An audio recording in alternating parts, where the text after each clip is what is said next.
Today is November 21st, and we've got a lot to discuss in the world of New York Yankees baseball. So let's do it. Let's talk Yanks. Talking Yanks with old John Boy and Jake. And Joe. Recaps galore, weekly awards, stat lines, steam and hot takes. Get your Yankees news from these two fine dudes. It's time for Talking Yanks. Talking Yanks with old John Boy and Jake. Talking Yanks with old John Boy and Jake.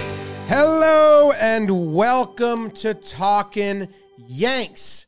My name is Jimmy. His name is Joe's McFly, subbing in for Jake on this Thursday, and we got BBD behind the producer's desk. We got an action-packed episode for you here on Talkin' Yanks, which is brought to you by SeatGeek. Excellent. The Yankees met with Soto, and then Hal gave us some quotes. We'll be talking about that. Luis Gil won the Rookie of the Year award. Ooh, we'll be talking about that. The Yankees made some roster moves.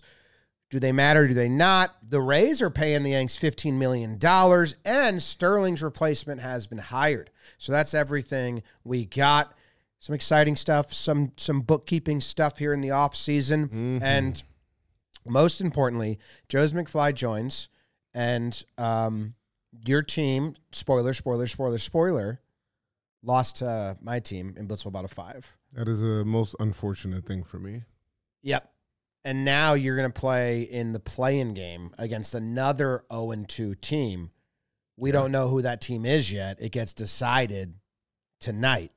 Here's a preview of that matchup. Blitzball Battle 5. Woogas, hook, line, sinkers. Yeah. Two really good teams without a win. Exactly right. That's the storyline. Who is going to come out victorious? Because both these teams have the potential to do a lot of damage. Obviously, we know the history with sinkers. Woogers are a new team. Dan Rourke's a new man. That's what we keep hearing, but we haven't seen it yet translate to on-field performance. I'm going to take Woogas because look at old man Dan right behind me right now. I don't know what he's writing for me. It's always going to be hard to pick against Jimmy Norp. I believe in old men. I'm going to have to pick sinkers. Well, there's no country for old men around here. Let's go Woogas. Coming your way later today from the Warehouse Blitzball Battle 5. All right, topic number one, Soto, the biggest topic of the offseason, the biggest topic of everything. Yes. You put your headphones on, so I put mine on, but I want to take them off. I did it because of you. I only did it so I knew when the song ended. Me too. I don't like wearing them if either. we don't have to. But we don't have any audio components to this episode. If you're listening, don't take your headphones off. Make my ear hurt. Anyway, Soto met with the Yankees on Monday. Boone was in the room. Cashman was in the room. Randy Levine was in the room. Omar Minaya was in the room. And Hal. Yes. That's who the Yankees sent. They're big hitters of Yankees world. They say they feel encouraged. They can't say anything but that. So that some things you can put stock into. The Yankees being like, yeah, we feel good is crazy if they came out and said we don't feel good. For the first meeting. He also met with the Blue Jays. He met with the Red Sox. He met with the Mets.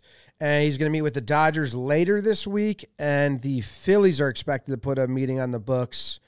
So he's making the rounds. The Red Sox, all of a sudden, got rumored that they were big in play. Yeah. That left field wall would be nice for him. His oppo, it would really help him out with he'd probably break a doubles record. He'd destroy that. I think he could flick one off the monster in his sleep if he wanted to. Yes. If that's just the swing he wanted to perfect. Because then that's what David Ortiz did. Yeah.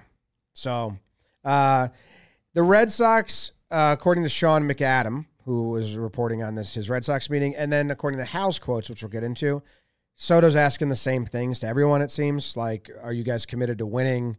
And what are your player evaluation methods? Those are two things that Hal said he asked about, and the Red Sox said he asked about, which I think is very normal. Yeah. You see people taking shots because Yankees fans are just angry right now. You know, it comes out that Hal says he asked about player development, and Yankees fans are like, yeah, like, get him. Soto, teach him how to do it. It's like, he's asking everyone about that. And Hal, in his quotes, said, like, and that's like the one part of the franchise he didn't, he doesn't get to see that being a player on the team. He saw Yeah, he the never other went down. aspects of our organization, what it's like to be here. The Giants aren't meeting with Soto. I'm a little surprised. So one team off our radar. Don't need to worry about that. And he did reject the qualifying offer, so if he does not sign with the Yankees, don't worry, we get a bad draft pick. Yeah, I believe where the Yankees are, it's a pick, I think, after the 4th round. Yeah, it's kind of No thanks. I don't. And if they sign a different qualified free agent, that might be out. Give me Soto. And then according to Gary Phillips and according to me, although I just am guessing, Gary Phillips is using knowledge, I guess, and reporting, but I texted you guys this, and I'm not taking credit for it myself because I think it's common knowledge. No. Boris is looking to set the AAV record because Ohtani signed for $700 million. Boris can't beat that. Right. I don't think he's going to beat $700 million. But the way this always works, especially with Boris, is they want to set some type of record. There was some player, was it Cole? Or was it Scherzer? There was some pitcher where they were like, he broke the record. It wasn't that. It was like, wait, which record did he break? And they were like AAV without signing bonus or like total. It was like some like weird river route into like the highest caveat so they can brag about it. But I think for sure they want to set the new AAV record, which it would be $46.5 million a year, $47 million a year. I also think they take age into account. Yes. And like Judges signed through 39, I think, maybe 40. Mm-hmm. Xander Bogaerts is signed through 40, I think. Harper signed through 38 or 39. Mm-hmm. So where's Machado signed through? Judges through 39. Machado signed at 26, right? Same thing with Harper. And then he got his next deal that got him signed through 40. Machado did. See, this is the thing that people don't take into account, that players sometimes feel like there's responsibility when they have their contract come up, where they feel like they got to set this precedent. Yeah, raise the guys ceiling. after him, right?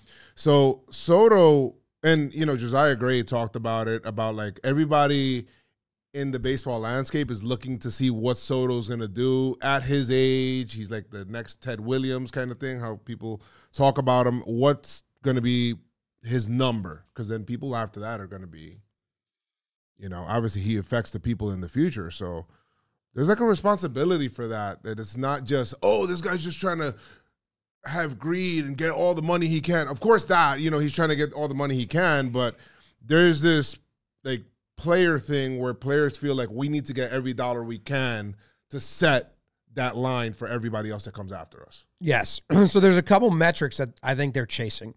Bryce Harper signed at 26. He got 13 years, so that's 39. Stan signed at 25. He got 13 years, so that's to 38. Yeah. Trout signed at 27. He got 12 years, so that's to 39.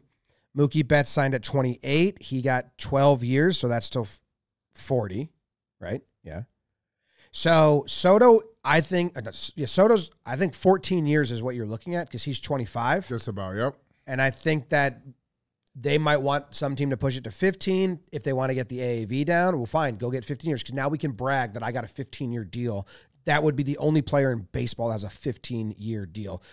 Tatis has the highest, 14. Yes. He was 21. He signed a 14-year deal. So you're either looking to break two of those, I think, as your Boris. The AAV and then the years, or the AAV and then the total.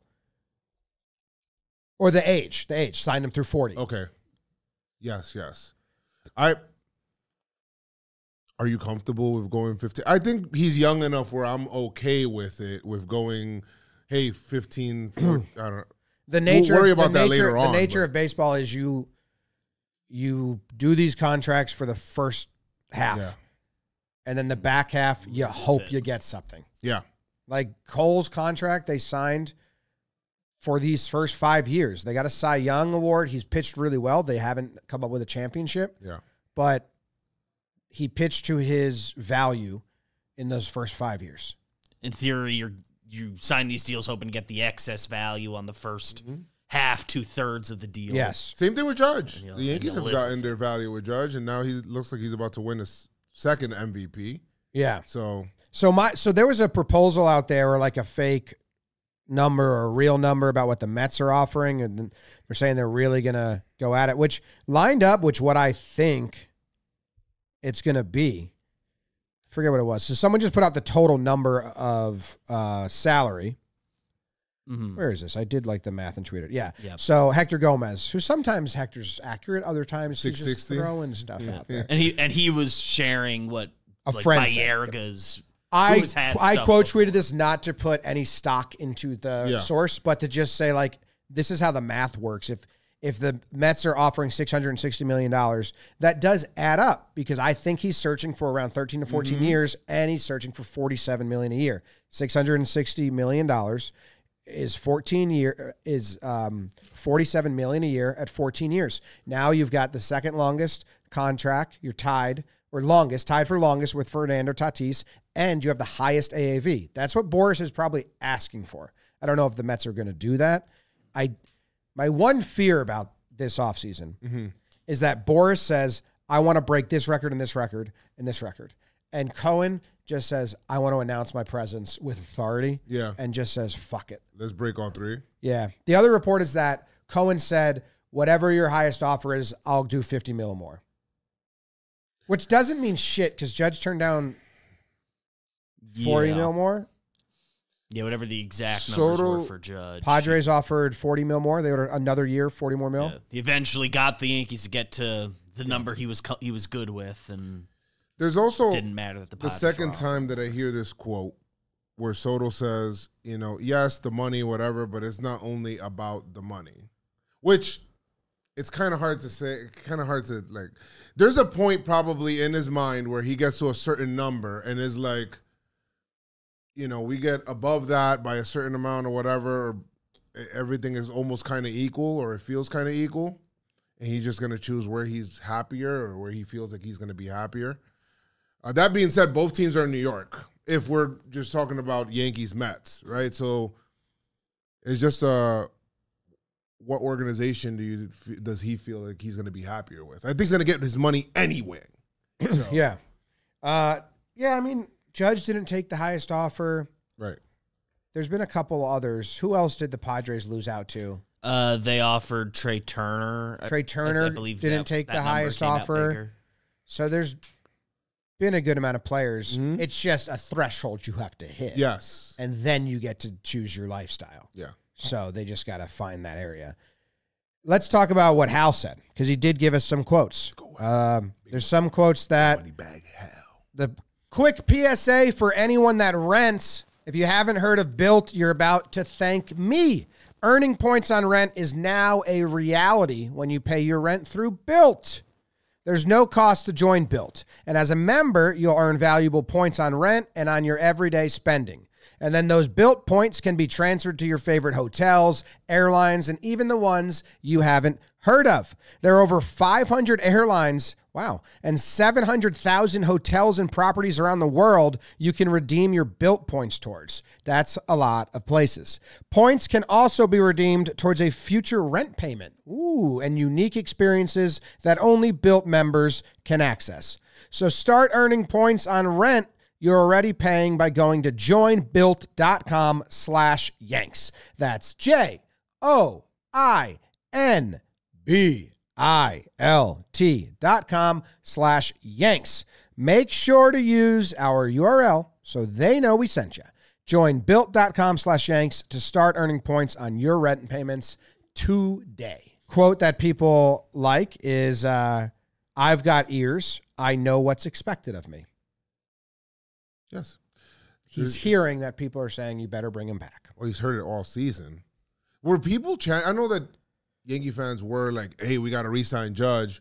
But were they chanting as much the way that they did with Soto throughout the season? I don't really remember. About Judge? Yeah. I don't really remember. It wasn't such a...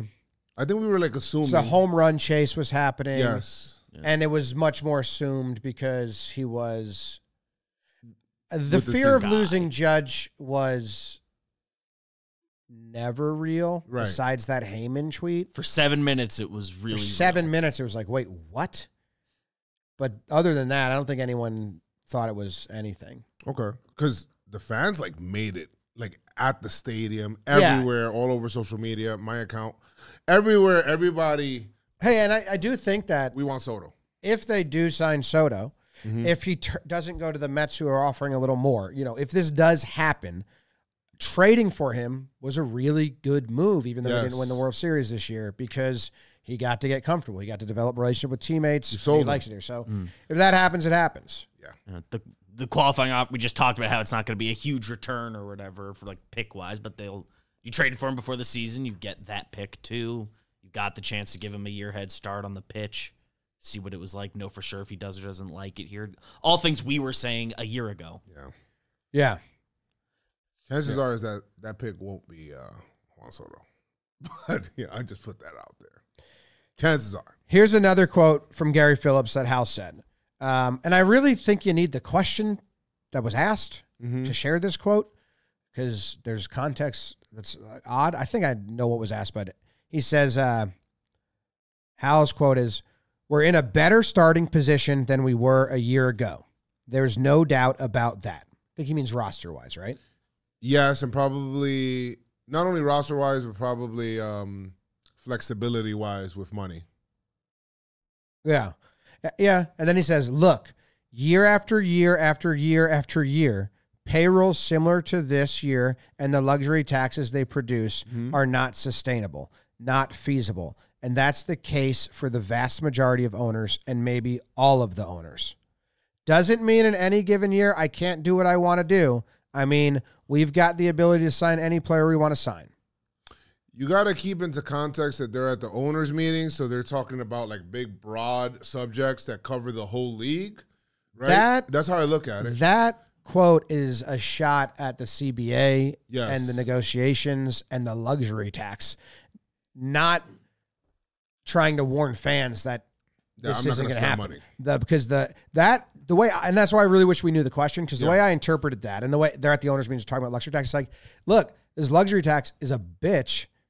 It's dumb in principle because I'm paying money to my competitors who then drive the price up on these players, and I'm competing against them, and they're doing it with my money that my business earned. Yes. And some of them are pocketing the money that I'm giving them and not even competing. That's my biggest problem. So I think that shot's fired at the system, and then at the bottom he says, but I can still fuck around. But still, I'm still fuck your luxury tax. I'll still spend money. I'm still like, I hate this system. It's stupid. It's not enough to stop me. Yeah. Fuck you. That's how I interpret it, because I just know that's how they feel. Yes. The owners that are actually spending money. Yeah. Like the fact that Hal gets called cheap is insane. I vehemently disagree with people. I can't believe he's not cheap. That happens. Now, have they been misguided in some of where they're allocating resources to? Yes. Is that Hal? I don't know. Is that Cashman? Is that whoever's pulling? In the Yankee Years book or the Yankee Way, talk about how George Steinbrenner had a shadow front office in Tampa that was just like the guys you would have dinner with that would like make all the moves, and Cashman and Gene Afterman would just have to just be like, fuck, okay, I guess we got to do this because those fuckers got in his ear. The book is awesome to hear about how many deals Cashman had to make that he did not want to make. I'm still like reading that book, so it's I haven't finished it. I just have no time to read, but it's really good. Also, speaking of books, our friend Jack, JJ from the Bronx, active on Yankees Twitter and Yankees podcast, and good guy. He wrote a book about the dog. They found a dog. It was a big story on Yankees Twitter for a while. A dog wandered into their front stoop. Yeah. And they brought it in and named it Susan Waldman. They named it Susie. And then they wrote a Christmas book about it. So if you need a Christmas book for your Yankee fan toddler, and you want to support, Yankee fans that are doing good stuff, look. That's awesome. Go check it out. It's called A Stray Dog for Christmas, How Susie Was Adopted. That's fire. Sent us a copy, and I appreciate it. Check it out.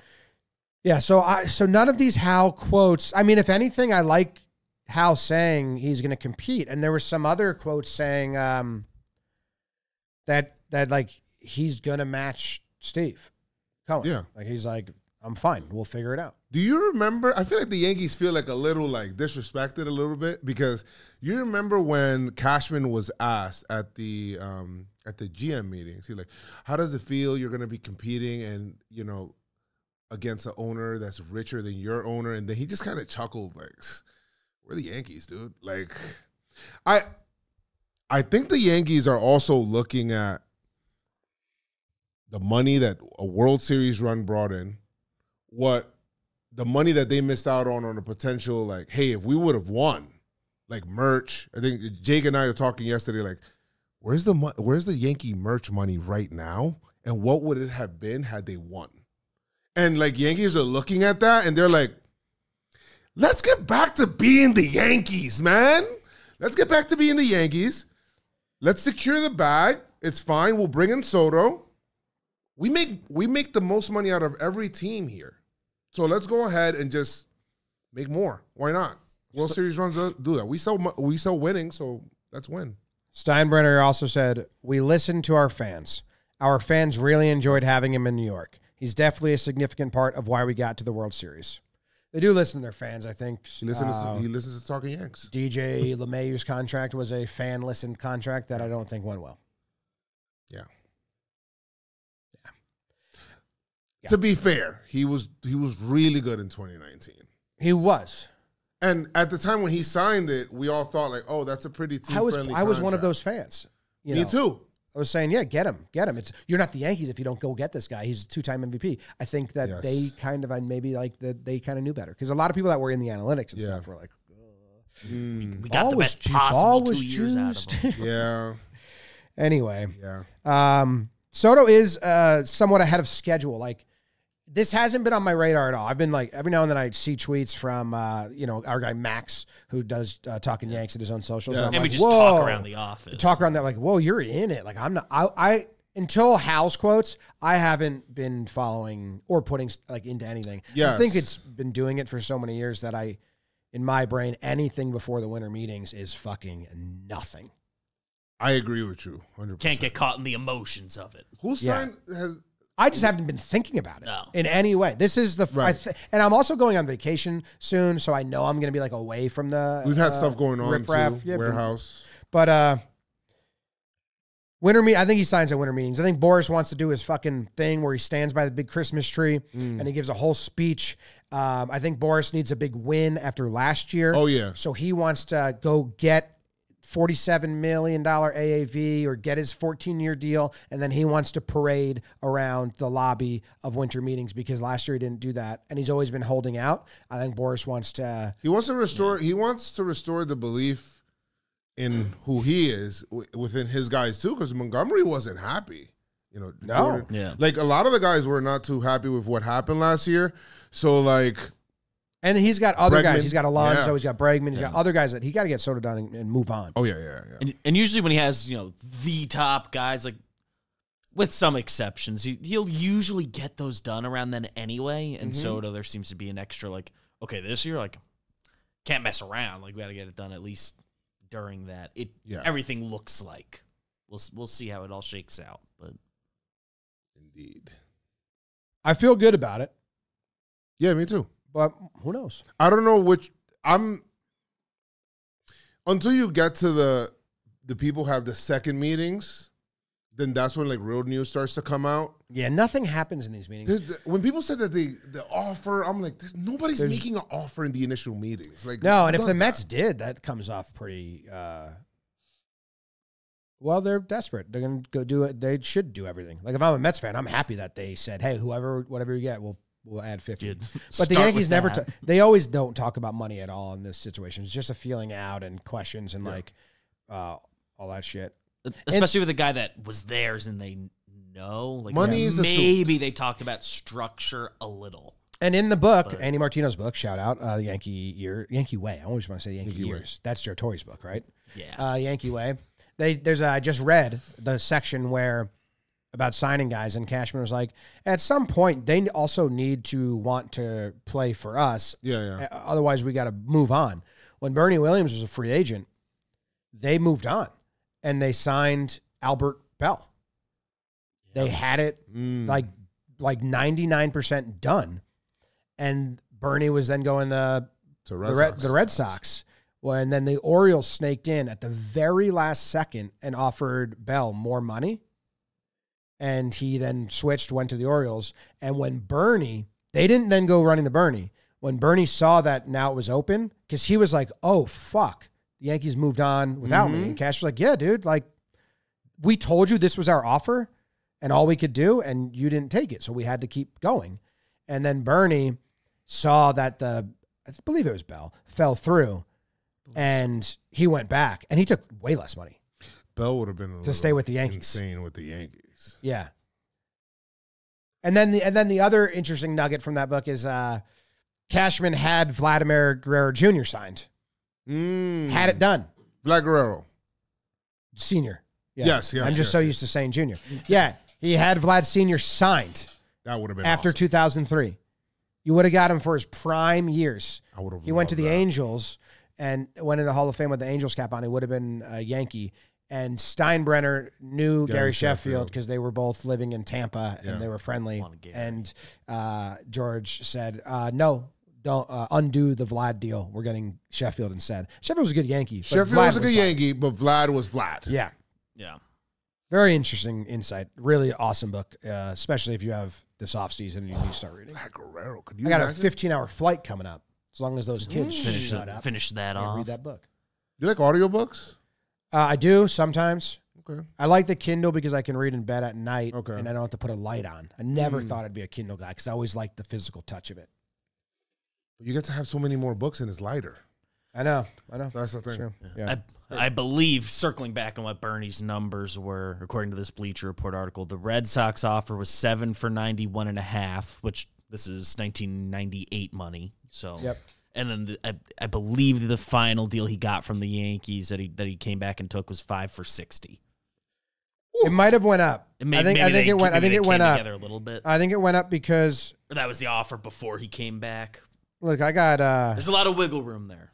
But I got my Kindle app so I can Google search Bernie and find it because I believe what I liked about this was that Cash talked about how, and the same thing Judge did, how Bernie went directly to George and they negotiated the next bit. Like they got it closer. And we talked about that with Judge and Hal doing that. And we were like, so he just like bypassed Cashman. Like, so Cash was like, great. That's what I need to happen. Cause I can't. Yeah.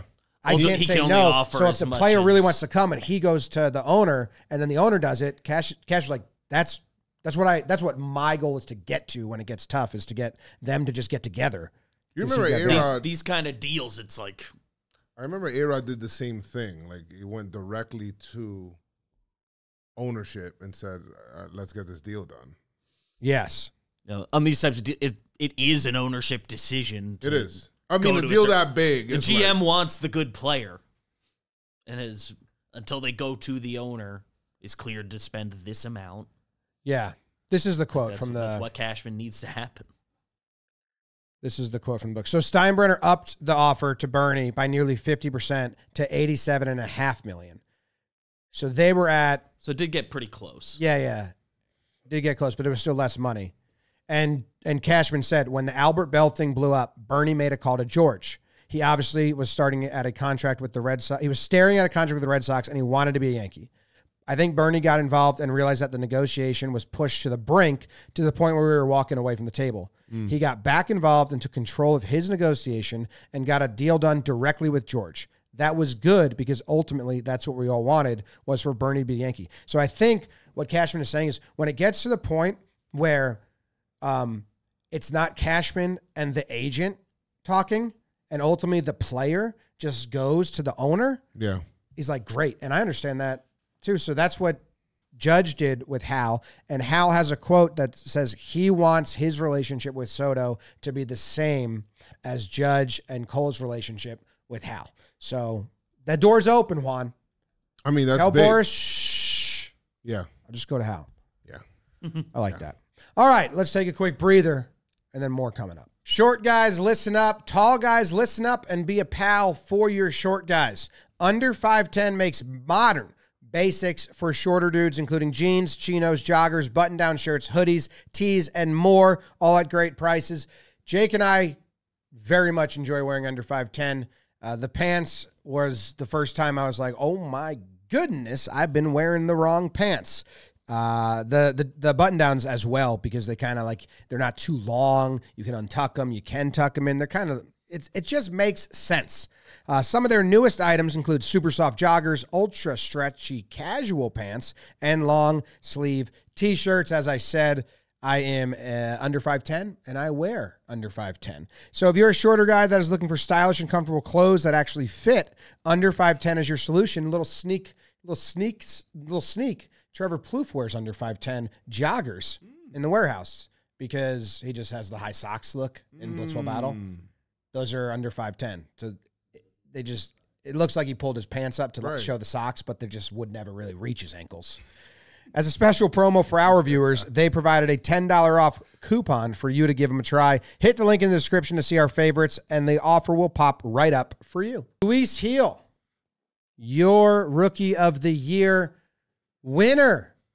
And it's a fun Rookie of the Year. It's the closest Rookie of the Year voting ever, maybe. I don't know if is that official? Is it the closest ever?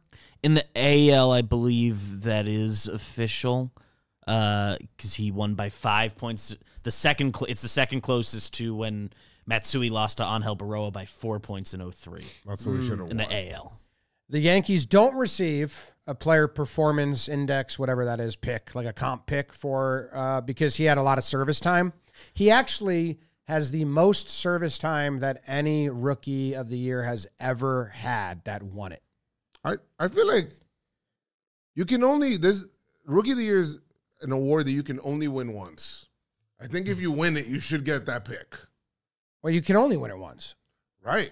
That's what I'm saying. So like, oh, you're saying you should get that pick. If you get the winner. I was also reading there's like a quirk in the rule, like Jackson Churio, if he'd won it in the NL, wouldn't have gotten it because he got the pre-rookie extension. And that disqualifies you. He'll also wouldn't have counted because he wasn't on 2 of the top 100 prospect lists for this year, which is like fair because he was like hurt and had debuted and had too much service time for those. If you're a top 100, it's not a perfect system. Yeah, it's kind of odd.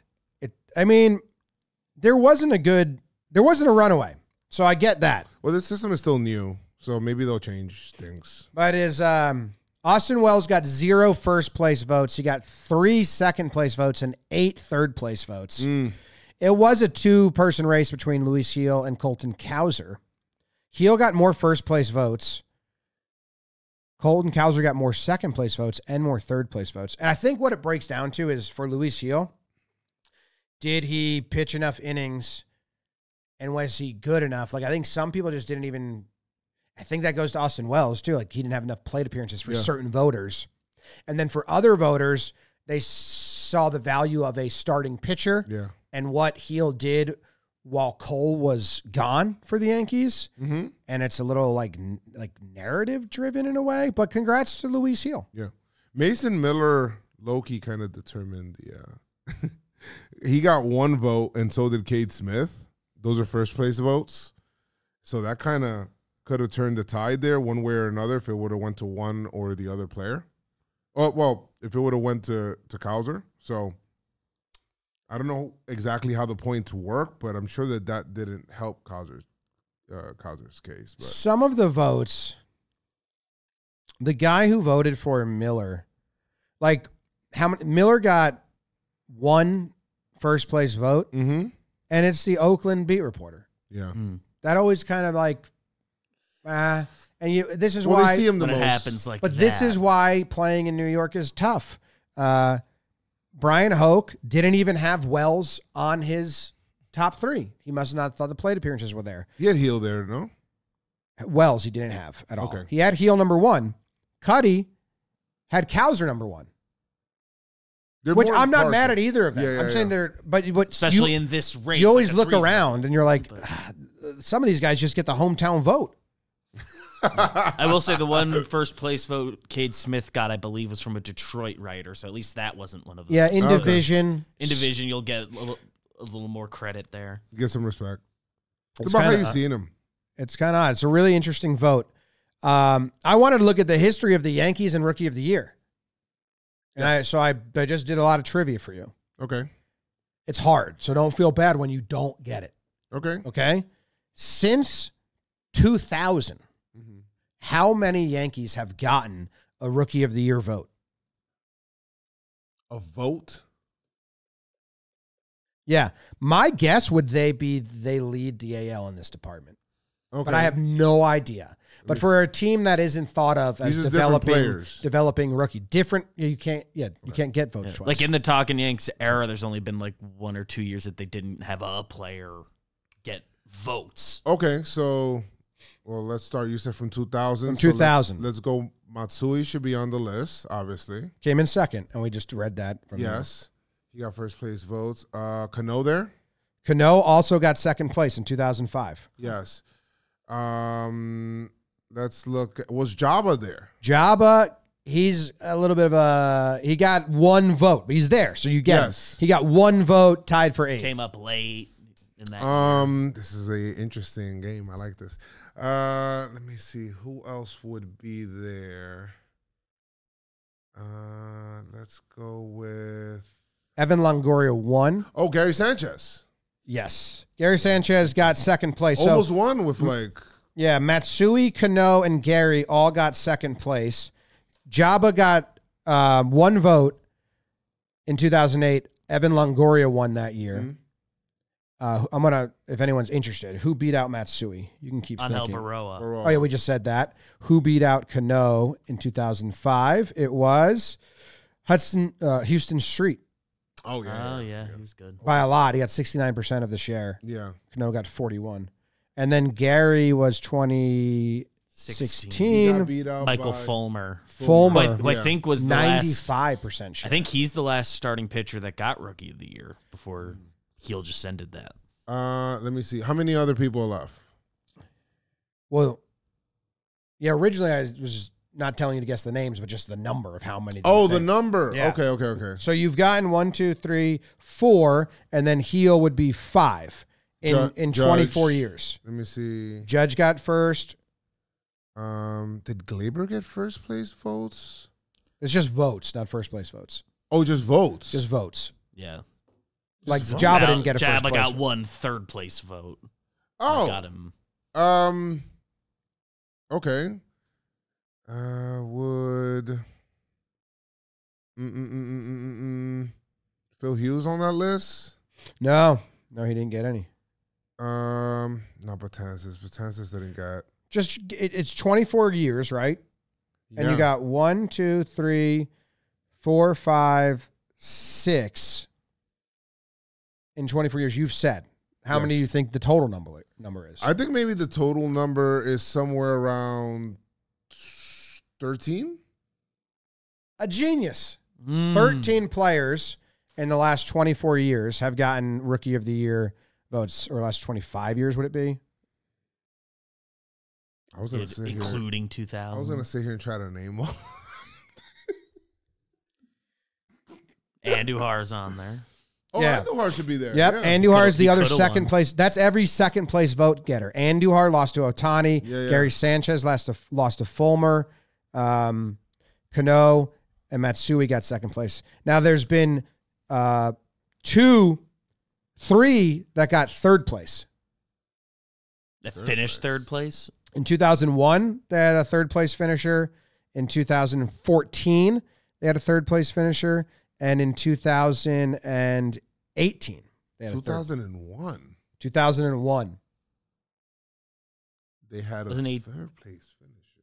Was an 18 Glaber. Yep, Same Glaber place. finished Yeah. third in 18. Is this an outfielder in 2001? It is not.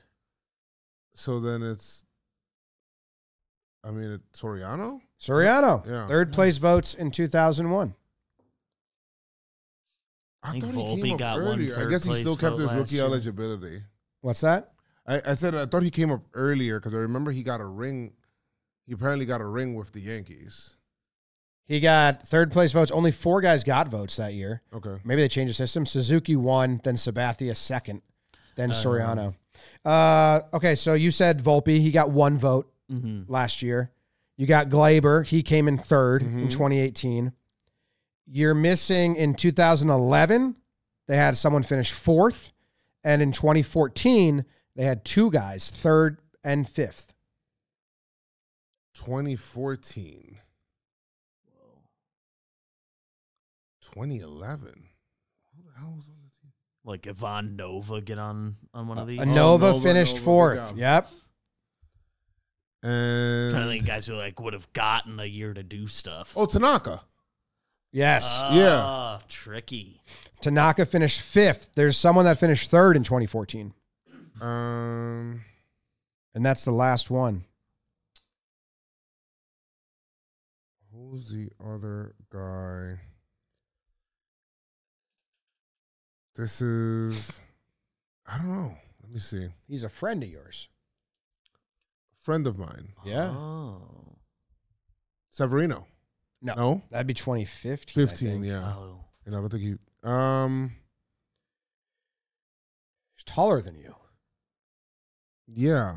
Well, I mean, I did say Betances, but. Oh, you did? Yeah, I said I it misheard earlier. it. Sorry. Oh, okay. I think you said, no, but Betances didn't win it. That counts. No, we'll count it. Anyway, I think that's a lot. I didn't count for the other teams. I think that's a decent amount of rookies that have gotten votes. It's at least Especially like when their more- own beat reporters do not vote for them. Certainly more than like their fair share if you just More than what assume you'd even think. distribution. Now, does Rookie of the Year voting, the 1 vote Jabba got matter? I don't know. Like But how many rookie of the years going to have careers that aren't that great? that's 25 years if you include 2024, right? So 1, 2, 3, 4, 5, 6, 7, 8, 9, 10, 11 of those 25, they had a vote. Because good Torres development. and Andujar were in the same year. Dellin and Tanaka were in the same year. Yeah. Even harder trivia for you. Harder. Can you name the last 5 Yankee Rookie of the Year winners? Ooh, last 5. Should be a breeze to start out. Yes. So it's Judge. Well, if you No, want to well, go in Heel, order, Heel, then Judge. Yep. Jeter. Yes. Jeter 96. That's the gap. I can give you the year. Yeah, give me the year. The next year is 1981. Is it 81? I don't know if Don Mattingly. I don't think he would. Is it Don Mattingly? No, he wasn't. He led the league in ERA plus, in FIP, Oh. 105 innings pitched, 15 games started, 205 ERA. 100. Middle name is Allen. Nickname, Rags. Oh, Rigetti? Yes. Correct. Let's see. And then after Dave Rigetti, the next year is 1970. And he has something in common with 2 of the other winners on the list. They're pitchers. No, not that. He's got something in common with the 2 non-pitchers. Okay, so then he would be Deductive reasoning. Who are the 2 he would Who are the 2 non-pitchers that we named of the 4? there would be position players and they would be Judge and captains. Jeter. Would this be Thurman Munson? Yes. Thurman Munson won in 1970. And in 1968, Stan Banson won. And that's the first time I've ever heard his name. Banson Burner, or Bonce was his nickname. Wow. Have you ever heard that name? I've never heard that name. He's They not traded in my him to the book. White Sox, it looks like. He had a long career, 16-year career. So anyway, that's the Yankees' history with the Rookie of the Year winners. Congrats to Luis Heel. No Cy Young winners from the Yankees. And This year. Judge is looking like he's going to win MVP. Yeah. Someone had a picture of like the boxes of the shirts in like the MLB offices. Somebody had named like Judge MVP shirts. All right. Yes. More coming up. Grab your favorite team's jersey and some snacks and head to the couch for another Sunday of action-packed football. And get even closer to the action each Sunday with our partners at DraftKings Sportsbook. Right now, All new customers who bet just $5 will get $150 in bonus bets if your bet wins when you use code YANKS. And if sports betting is not yet available in your state, don't worry. You can still join in on all of the fun with DraftKings Daily Fantasy and have the shot to win cash prizes. So download the DraftKings Sportsbook app now. New customers use promo code YANKS and bet just $5 on any wager and get $150 on bonus bets if your bet wins. That's promo code YANKS only at the DraftKings Sportsbook. Okay, the Yankees had to make some roster moves because they had to protect players from the Rule 5 draft by putting them on the 40-man. And when do we find out about non-tender stuff? Non-tender deadline is, as we're recording this, tomorrow evening, Friday. Right. So I'm guessing they're going to, Meza might be the only one they don't tender a contract to. Yeah. I think they're going to try and tender and then trade. The others, a lot of teams don't like non-tendering. It's a bad look, so to speak. There's a chance, and the Yankees have done this before with some guys. Meza is the biggest candidate for, like, just get his deal done now, where it's like, hey, we're not giving you 4.5, but if you just agree to 2.5 now, we'll do it. They so want him. We hadn't thought about that. What's Brubaker's stuff situation? I think he's due 2.5 million. 2.5. Is he and he's an ARB, I think. Or yeah. And if they he's hurt, so people don't like to non-tender guys that are kind of hurt. Well, yeah, in theory, his rehab think he's should healthy be and can be a 6th starter, 7th starter for them. That's not a bad price to pay. But we'll see. What they did do is they protected infielder Caleb Durbin. Yes, Derb. We've been hearing a lot. Yeah. So you're familiar with him. And then they protected catcher Jesus Rodriguez from the Rule 5 draft. Durbin was obvious. Rodriguez wasn't. He's a bit more of a utility man than a catcher, but he's also really young. Had a short stint in Double-A this year. To me, reeks of a guy being protected to be traded. That's what they did with Augustin Ramirez. Yeah. They used to trade for Jazz at the deadline this year. Yeah. Like he was a surprise last year that he was added. I think, because catchers always get traded, especially if they have value, if they can hit and catch. Yeah. He's really young, though, right? I think he's 22. In my opinion, that's too young. Just got to Double-A. So once you're on the 40-man, and that means you're eligible to replace someone if they get hurt. Yeah. So usually, if you're on the 40-man, you get used during the season. There might be one or two that don't. Like Everson Pereira, did he go the whole season on the 40-man and not get used this year? But he got hurt. He got hurt. Okay. This year. And I think this kid's too young to be forced to rush him up. As currently constructed, just the number of catchers that would be presumed to be ahead of him. There's 6 guys who can catch on the 40-man roster. Wells, Trevino, who's his own conversation, Narvaez, J.C. Escara, who's similar to him in that he's played some other positions. And like Ben Rice, technically. Oh, yeah. What was that young catcher that the Yankees had, and then he ended up going to the Padres? Oh, Luis Torrens. Yeah, Luis Torrens. And the Yankees got him back, no? They got him back. He did spring training with them this year, and then had a nice run with the Mets. Okay. And in case you forget what the Rule 5 is, or this is your first time really following an offseason long, Rule 5 draft is players that have spent, is it 5 years in the minor league system? It depends on if you're a guy who got drafted or a guy that was like an international free agent. So for one of those groups, it's 4 years, one's 5, something like that. So basically, it's like to protect guys from just getting stashed in a minor league system who have no chance.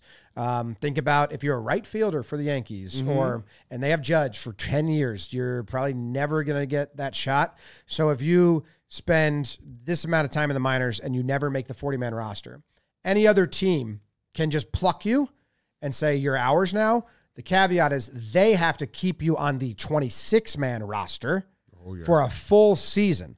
Once they do that, then they belong to you. But what this happened, Mike Ford got taken by the Mariners, and he did spring training with them, but then they're like, we're not going to put you on the 26-man, so he gets returned to the Yankees.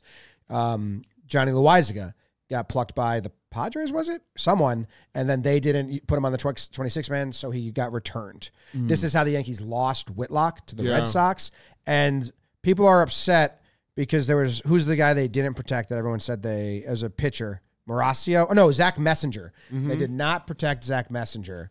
And people were saying that they were surprised by that. Yeah. So if he goes on.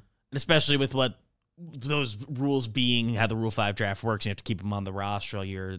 It's mostly pitchers that get taken in that because, you know, if your pitching coach thinks, like, if I teach him this pitch or I see this mechanical change I can make that can make him useful, then, like, a pitcher might be one adjustment away from being a big leaguer for a full season. And the Blue Jays also have the most fucked up experiment with this.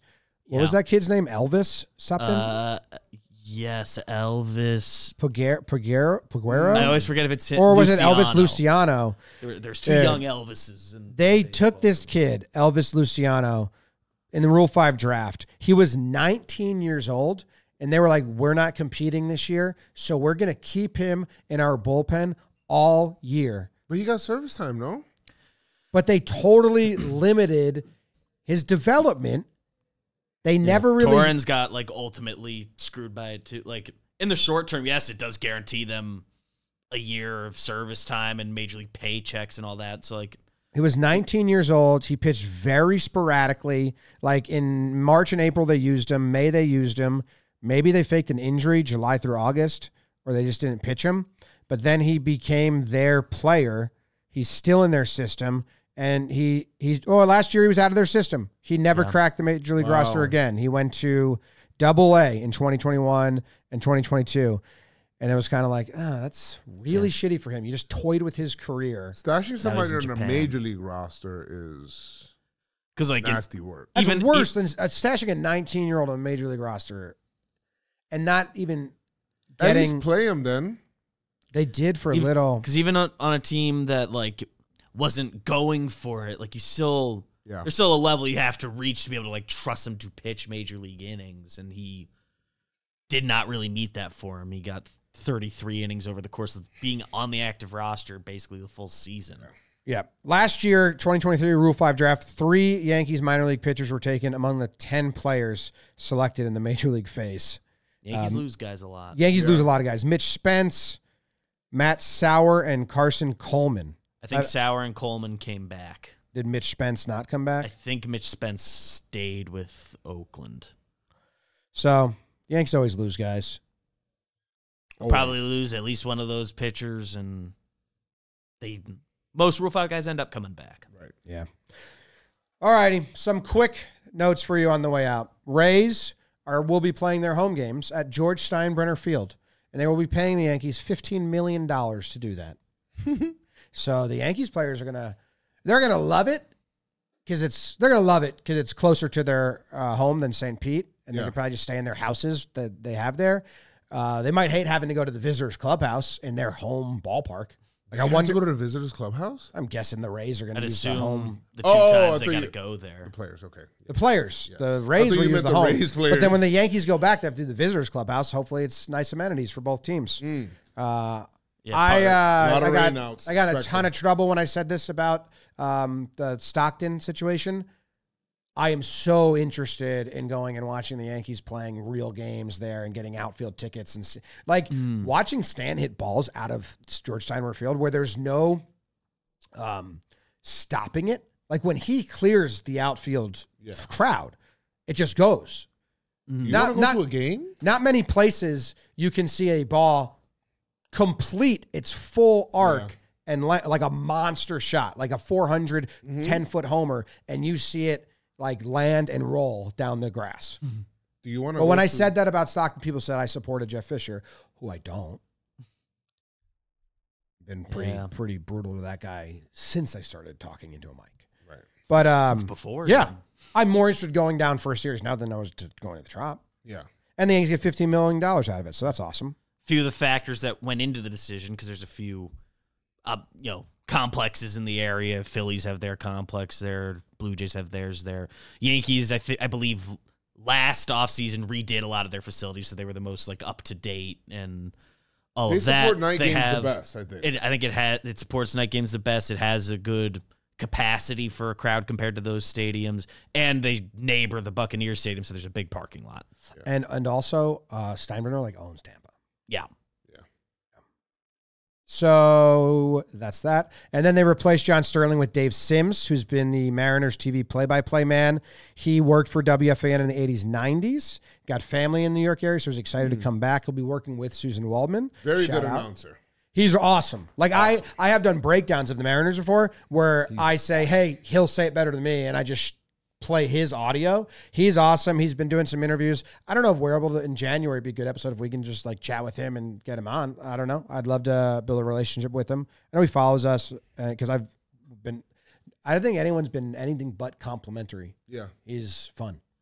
Yeah. Very emotional, which I like. Yeah, a lot of energy. Awesome. Yeah. So Everyone I know who like has announcer opinions says they like him. yeah. Yes. Yeah. Wears a Kanga hat. Yeah.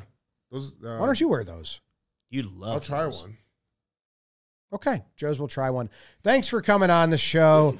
Joe's McFly filling in for Jake. And are you filling in for me while I'm away? Yes. Nice. At least During sometimes. baseball, winter meeting stuff. You might get the surprise Soto announcement episode that happens while I'm in Australia. I hope so. All right. See you guys. Comment, like, subscribe. Help us out. Really Go close to Yanks. 100K. Ooh, really close to 100K. Subscribe then. Go Yanks. Tell them, Grams. Go Yankees.